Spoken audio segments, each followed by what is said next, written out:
Once upon a time, in the vast savannahs of Somalia, there lived a jackal known far and wide for his cleverness. This jackal was not like the others, his mind was as sharp as his teeth, and he always found a way to get what he wanted without ever getting caught. The other animals respected him, but they also feared him, for they knew that the jackal's cleverness could easily turn against them if they weren't careful. One hot afternoon, the jackal was wandering through the savannah, his belly rumbling with hunger. As he prowled through the tall grass, his nose caught the scent of something delicious. He followed the scent until he came upon a large tree, under which lay a carcass of a gazelle. The jackal's mouth watered at the sight, but he noticed something troubling. Nearby, the lion was resting in the shade of the tree, its belly full from the feast. The jackal knew he could not take the gazelle by force. The lion was too strong, and a direct confrontation would mean certain death. But the jackal was determined to have his share, so he sat down to think.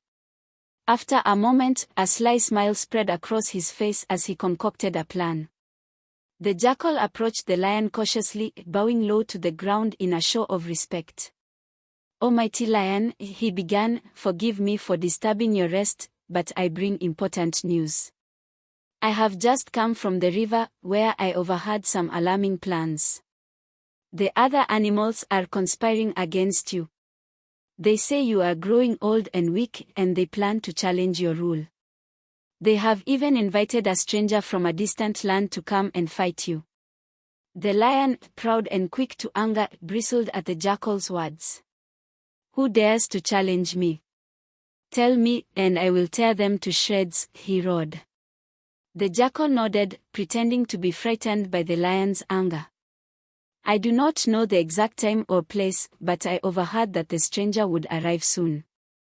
They plan to meet at the far edge of the savannah near the great baobab tree." The lion, too enraged to think clearly, jumped to his feet. "I will go there at once and show them who is king of this land." Without another word, the lion took off towards the baobab tree, leaving the carcass behind. As soon as the lion was out of sight, the jackal trotted over to the remains of the gazelle and began to eat. He ate and ate until he was full, and then he licked his lips, satisfied with his cleverness. But the jackal knew he couldn't stay long, for the lion would soon realize that he had been tricked. So, the jackal quickly left the area and went to hide in a nearby cave.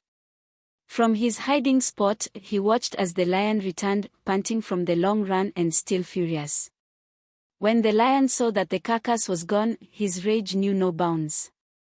He roared and roared, but there was nothing he could do. The other animals, hearing the lion's angry roars, stayed far away, not wanting to get caught in his wrath. Days passed, then the jackal continued to live by his wits, always staying one step ahead of the other animals. But the lion, humiliated by the trick, could not let go of his anger. He vowed to catch the jackal and make him pay for his deceit. One day, the lion set a trap for the jackal. He found a large pit near the river and covered it with branches and leaves. Then he spread the word among the animals that he had fallen into the pit and was too weak to climb out.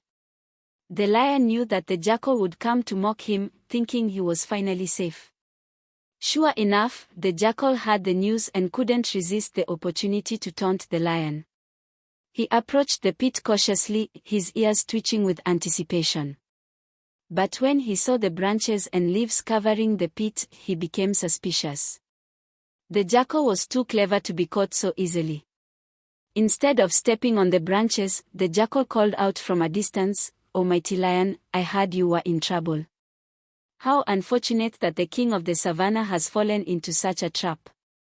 But don't worry, I will help you. Just hold out your paw so I can pull you out." The lion, eager to catch the jackal, extended his paw through the branches. But the jackal did not come closer. Instead, he laughed and said, "You thought you could fool me, didn't you?